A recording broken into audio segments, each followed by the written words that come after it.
Today's episode is brought to you by FreedomProject Academy. Looking for a K-12 classical online school built on Judeo-Christian values? FPA is enrolling now for the fall. Request your free information packet at freedomforschool.com. That's freedom, F-O-R, school.com.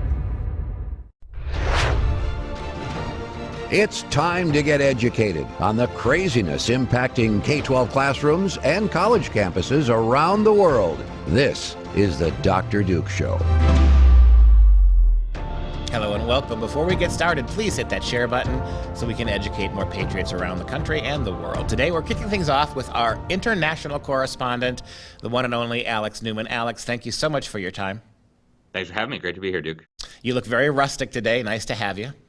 I am. I'm actually coming to you from a log cabin on a mountain in New Hampshire, and it's amazing that I have internet that's good enough to talk with you. So thanks for having me. So you joined the militia is what you're telling us. Yeah, precisely, right? No, I'm at Camp Constitution, having a blast, just getting ready to give a lecture on Freedom Project Academy and other great things, a great group of kids and families here. So please take a look, Mom and Dad, out there at Camp Constitution. It's run by Hal Shurtleff. It's a fantastic one-week camp in New Hampshire every summer. I tell you, it's a fantastic thing. You'll get to meet people like Alex Newman if you go next year, so check that out. That's Camp Constitution. And today, Alex, we're going to talk about the Underground Education Summit. Tell us what that is and what its purpose is. Well, thanks, Duke. And so Sam Sorbo, very well-known, famous Hollywood actress. She then became a Christian film actress. She's also a homeschool mom. She's got a great show called School's Out on Epic TV, and she's written several books on this. And she put together this conference in Port St. Lucie that I thought was just incredibly significant. And what she's arguing for basically is a total rethinking of education. Her argument is that we've basically been misled about everything, including the way children should be raised, educated, discipled, schooled, etc. And it's time to rethink that. And so she brought together a number of speakers, including some of our good mutual friends, like the wonderful counterculture mom, Tina Griffin, and her husband, Luke Griffin. It was just a 2-day summit talking about how do we rethink education completely? How do we get the kids out of the public schools? How do we get the parents to realize that they are not only capable and qualified to teach their own children, but they are some of the best possible teachers for their children. So it really was an extraordinary event. A huge number of people came out. Of course, it was sponsored by Freedom Project and at least a dozen other powerhouse organizations and companies. Just a great time. So explain the title, Underground Education. That's very interesting. Yeah, well, the thinking is it's really not mainstream at this point yet, right? We're still kind of underground. It's still kind of a movement that is almost seen by the establishment as subversive, right? Oh, we're teaching kids truth, teaching kids how to think, teaching kids logic. Oh, that stuff's dangerous. And so, it's just one of those kind of underground movements that has been building for a long time and is only now coming to the fore. So, Sam had some really interesting insight into this. Sam just fascinating lady. And one of the things that she brought up was, what we're dealing with the school system as it's constituted today. It's almost akin to the allegory of the cave that Plato came up with, right? We've all been chained up in this cave for so long, seeing only shadows, that when somebody tells us that there's, a whole world out there with color and 3 dimensions and, real legitimate education, we're like, no, that can't be. Don't be ridiculous. That's silly. And yet there is. And the homeschool movement and the students in Freedom Project and the students that are outside of the system know this. And we're hollering back into the cave, guys, you can come out. It's amazing out here.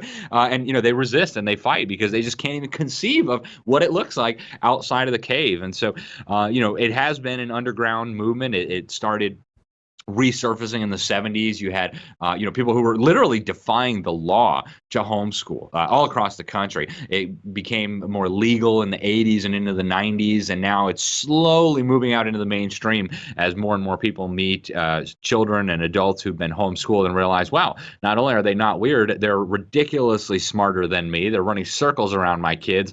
Maybe there's something to that. Maybe I ought to step out of the cave. Very exciting time.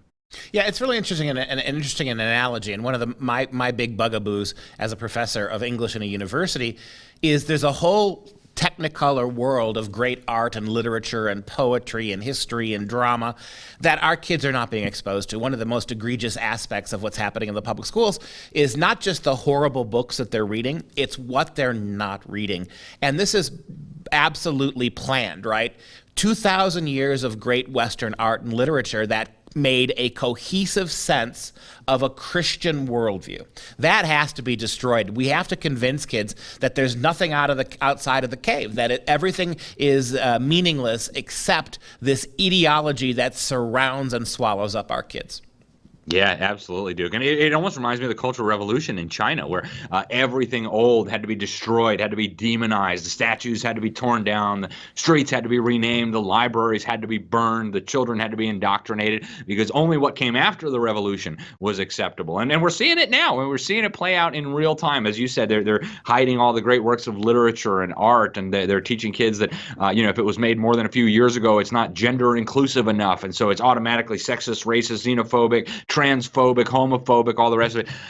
It's truly a sight to behold, but this has to stop, and I think the underground education movement, Sam won't even call it homeschooling anymore. She said, I said homeschooling. She said, no, got to correct you. It's home learning, because we got to get out of the schooling mindset, because we've been so brainwashed and indoctrinated by the schools. And just like you said, they've concealed so much from us. We've got to break free from that if civilization is going to survive as we've known it. Is there anywhere that people can watch a recording of this underground event? I was told that some of the videos will be made available later. I know several people were taking footage, including the Taken network. It's a Christian TV network. And also, from what I understand from Sam and some of the other people who participated, they want to take the show on the road. In fact, it's a lot of the people that you know as well, Duke, like the Florida Citizens Alliance was one of the big sponsors.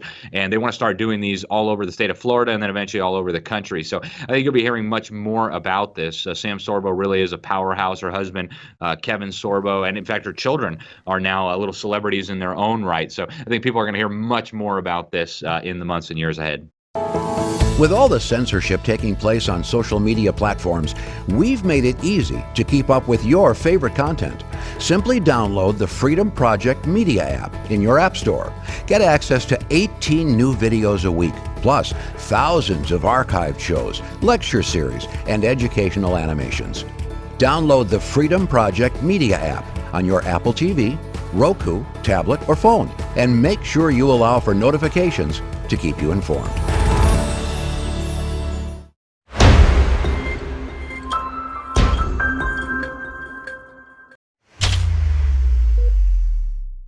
Well, I've gone and done it. I've gone down the rabbit hole of trying to find out just what is Joe Biden's top priority. And at the end of the video, you will get to see it all. For now, all I can say is he's no maverick. He's not been a maverick on the war. He's not been a maverick on virtually anything that generally affects the things that people really talk about around their kitchen table. Yep, Joe Biden is no maverick. And we're not even asking him to be. We just want him to stop embarrassing us, the US of A, and that is clearly too difficult. Instead, he'll just go out there and fist bump murderers.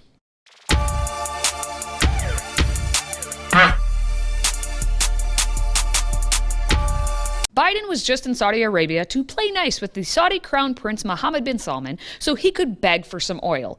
And the big greeting was questioned whether Joe would shake his hand or do nothing because MBS is responsible for the murder of journalist Jamal Khashoggi in 2018.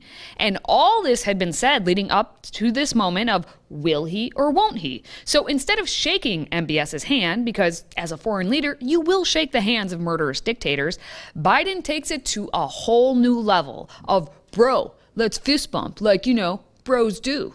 The Saudi foreign minister says he didn't hear you accuse the crown prince of Khashoggi's murder. Is he telling the truth? No.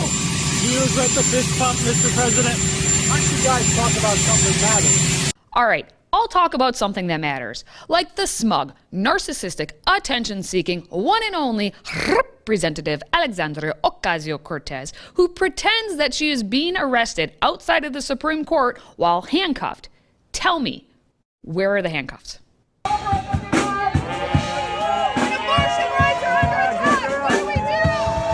She clearly identified as being handcuffed, and so that's her truth. All right, that's enough of that nonsense. Let's get to the question of the day. What is Joe Biden's top top priority. Is it just following whatever AOC tells him? Maybe. I'll let you know shortly, but for now, let me know your thoughts in the comments below, and please share this video, because the videos you are about to see are just worth sharing. But for now, I'll talk about what everyone cares about back here in the good old United States, the economy, and how bad Joe and company have made it for pretty much no reason other than trying to push their agenda, whatever that may be. So to the economy. Oh look, that lovely CPI is up 9.1% overall, a 40-year record high, and all while Joe Biden has been president. Huzzah! We're heading in the right direction. Right being an increase in costs of basically everything. The U.S. Bureau of Labor Statistics tells us that prices for food increased 10.4% for the 12 months ending June 2022, the largest increase since February 1981. Prices for food at home rose 12.2% over the last 12 months, the largest increase since April 1979. Prices for food away from home rose 7.7%. Energy prices rose 41.6%. Within the energy category, motor fuel prices, which includes all types of gasoline, increased 60.2% over the year. Gasoline prices increased 59.9%, electricity prices rose 13.7%, natural gas, piped utility gas prices increased 38.4%, prices for new vehicles increased 11.4%, with used cars and trucks up 7.1%, while prices for motor vehicle parts and equipment increased 14.9%. Do you see a trend here? Can someone please explain how we got here? And that brings us to... Where in the world is Kama Lama Ding Dong? Yes, please. Let's hear from the wisest of the Biden administration. The one who knows how to make a word salad like no other. Ding Dong, please explain to us what these numbers mean.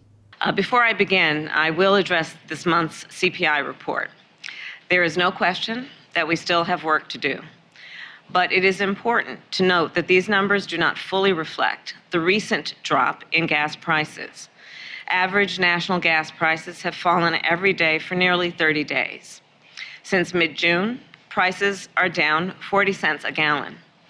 Fighting inflation is one of our administration's top economic priorities, which is why we have taken action to lower the cost of living for Americans, millions of Americans. We are releasing 1 million barrels of oil a day from the Strategic Petroleum Reserve to lower prices at the pump. Nearly 30 days, people. And it's temporary because of the holiday gas tax, so there's that. And also, if Putin is the reason prices are so high, then thank you, Putin, for allowing them to come back down. Kama Lama really is tone deaf, and also the most monotone robot I've seen lately, which you almost have to be to offset a cackle like hers. Not today. Even with the muzzle, the cackle comes through loud and tone deaf. She has to lie for Joe because he doesn't know what's happening. I can see that she doesn't want to talk about his responsibility in all this. But on the note of tacos, we do have out there the greatest doctor of all doctors named Dr. J, who hasn't played basketball.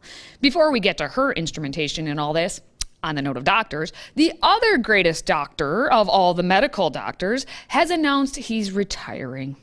Yes, the Tony the Fauci is hanging up the lies and washing the blood off his hands at the end of Biden's first and likely only term. But why would he choose to retire then? I can only imagine. I guess we better stop imagining, even though that's what Joe does. You know, he heard someone say the term recession and got excited to go out to the playground. He really wanted to play kick the can, which is what he continues to do every single day by claiming that everything is fine, nothing to see here. Please disperse! Nothing to see here, please! And for all you doubters, keep the hope. It's what Joe is full of. I've seen Joe's character in his optimism.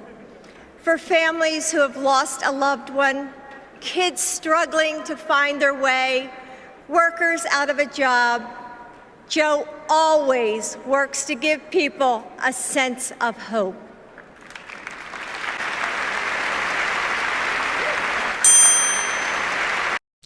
Not impressed.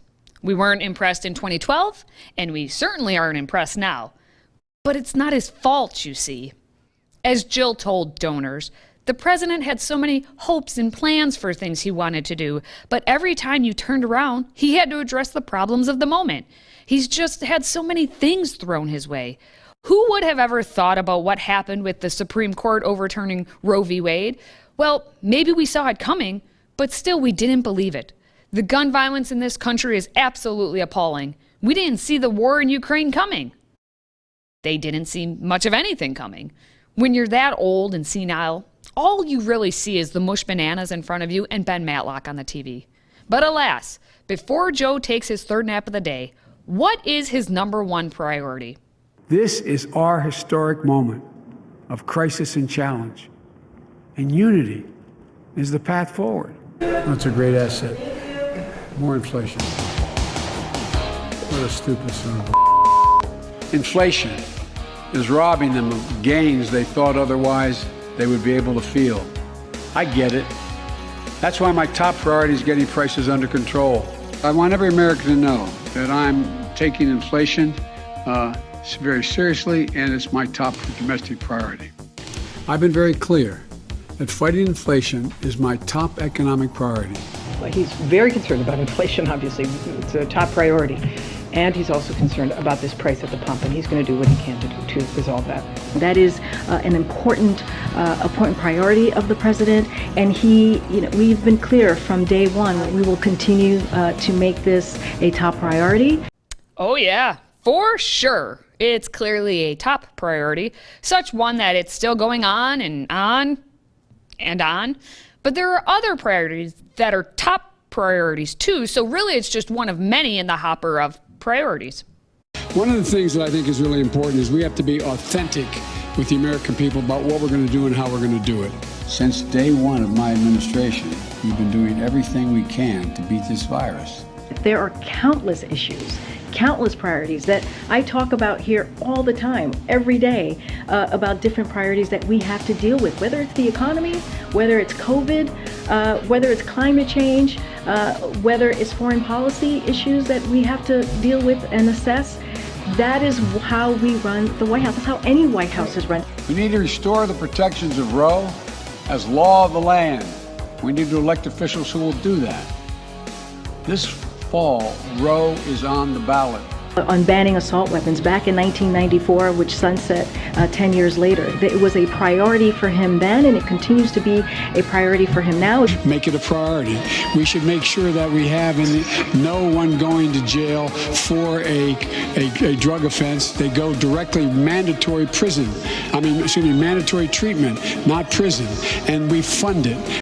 I'm going to stop it right there because in light of the newest revelations about Hunter Biden's crack issues, whether his prostitutes are weighing up correctly or whatnot, Joe's last comment makes me realize that he is speaking directly about his son right there, and we should have spotted it back then. Oh wait, we all did. And it's too bad his son didn't hear Daddy speaking about him because he was too busy banging those hookers, smoking that crack off of one of the laptops he's left behind in various rooms. But he did make time with his sister to endorse their dad for president on his 73rd attempt at running. We want to tell you what kind of president our dad will be. He will be tough, and honest, caring, and principled. He'll listen. He'll be there when you need him. He'll tell you the truth even when you don't want to hear it. He'll never let you down. He'll be rock steady. The strongest shoulder you can ever lean on. He'll beam with pride every time you succeed. He'll make your grandkids feel that what they've got to say matters. He'll treat everyone with respect, no matter who you are. He'll get up no matter how many times he's been knocked down. He'll be the worst enemy any bully ever saw. He'll be the best friend you've ever had. He'll love you with all of his heart. And if you give him your cell phone number, he's going to call it. How do we know? Because he's been that way our whole lives. He's been a great father. And we think he'll be a great president. That's definitely not a fine wine or Rob Lowe because, as you saw, it aged quite poorly. Before we go, let's all remember that back in February 2020, when the Democratic primary debate was held in New Hampshire, the Democrats in contention for the nomination even agreed that no one talks about Hunter Biden in such a negative light. And coincidentally, here's the moment that Pete Buttigieg locked up his position as Transportation Secretary in the Biden administration. Do you think that there's a danger for the Democratic Party to nominate a candidate who is still under the threat of investigation? No.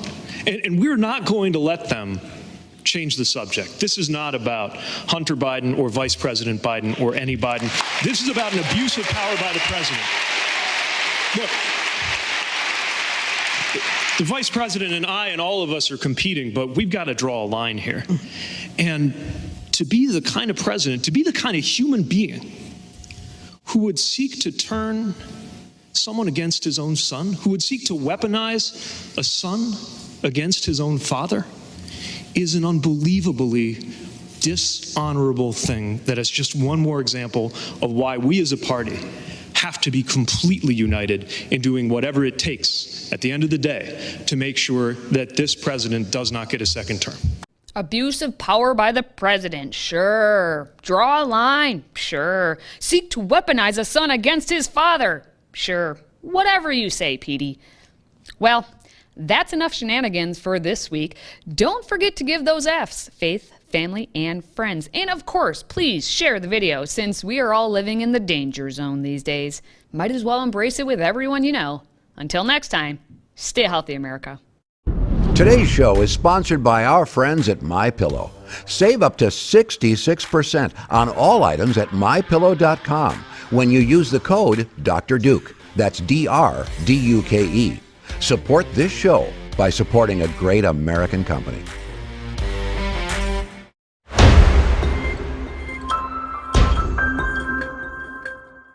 It's that special time for Trending Left. We've compiled some of the craziest of stories that are making waves across the interwebs, and we're going to start this segment with none other than a crazy lady who wants the world to know that white women are the source of all problems in America. Why, you ask?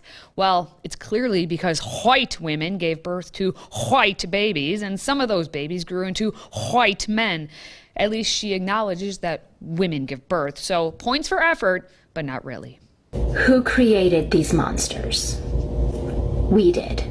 We birthed them. We nursed them. We read their little nursery rhymes and sang the little songs.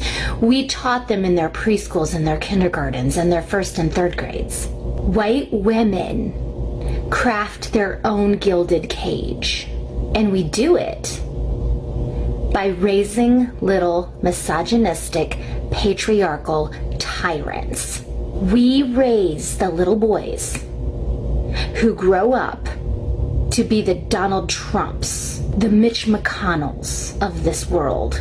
White women raised them. The truth is, most white women are perfectly fine in the comfort of their gilded cage. Family first, America first, and all that garbage. She crazy. But from one crazy to another, this past week, Biden's Assistant Secretary for Health, Rachel Levine, a man or a transgender woman, said on MSNBC that it is now the position of the United States to empower children to go on puberty blockers and receive sex reassignment surgery. Watch this monstrosity. Trans youth are vulnerable, and they suffer significant harassment and bullying, sometimes at schools or in their community. They have more mental health issues, but there's nothing inherent with being transgender or gender diverse which would predispose youth to depression or anxiety. It is that harassment and bullying. Now they're suffering politically motivated attacks through state actions against these vulnerable transgender youth. This is not based upon data. These actions are politically motivated, and so we really want to base our treatment and to affirm and to support and empower these youth, not to limit their participation in activities in sports, and even limit their ability to get gender affirmation treatment in their state. That's your Assistant Health Secretary. But he even said it. There's no data to support, but he was talking about something else, but there's no data to support what is happening in terms of the mental health of these transgender children. I wonder if maybe the data that is available out there is just not being shown as to why and how these transgender youth are being mentally unstable. But anyway, we're speaking of children being impacted by all of this garbage. So a non-binary teacher recently posted a video boasting how proud she was to not only celebrate gender identity by reading LGBT propaganda books to first graders, but she claimed that one of these 7-year-olds actually came out as trans. Give me a break. I've been wanting to do content around this day, which is really important to me, as this is my first year as I'm out as a non-binary teacher. I just read this book to a grade 1 class, and one of the students came out as trans. Staff knew she was trans, and we talked to her parents last night about me coming in, and they'd given it the go-ahead, and it was such beautiful proof that kids of any age are absolutely capable of accepting anything that they are taught with love. Yeah, she said the quiet part out loud. She gave it away when she said it was about me and how it's important to me because this is the first year that I came out because it's all about me. And yes, children are malleable and will listen to what the adults in the room are telling them, thinking that it's truth. And this is how we get where we are today. Now, speaking of wackadoodle-doos, a kindergarten teacher is also doing yeoman's work as she shares different ways to address her students so as to avoid gender altogether. And what a word wall we have. There's everything from peeps to dogs to peepadoodles and even, is it theydies, thedies, and gentle thems. Our kids can't read, so clearly we just need to put a bunch of letters together and make up new words because that's what they've done. Now, finally, we're going to wrap things up with a special announcement from the mayor of Crazy Town, USA, a woman who not only identifies as a cat, as in the kitten variety, but speaks the language. Purr on, cat lady. I'll be teaching you guys some ways that my friends and I meow to one another to communicate when words just seem a little too difficult. Okay, so first off, we have the normal meow that we just use mostly to get each other's attention. Meow. Then the angry meow, but we only use this one on rare occasions because overall we're a very happy kitten family. Meow. Okay, then one of the most important ones for our kitten family is the I want to go potty meow. Meow, meow, meow. Okay, this is the most important meow for me, and it's the I need help wiping meow.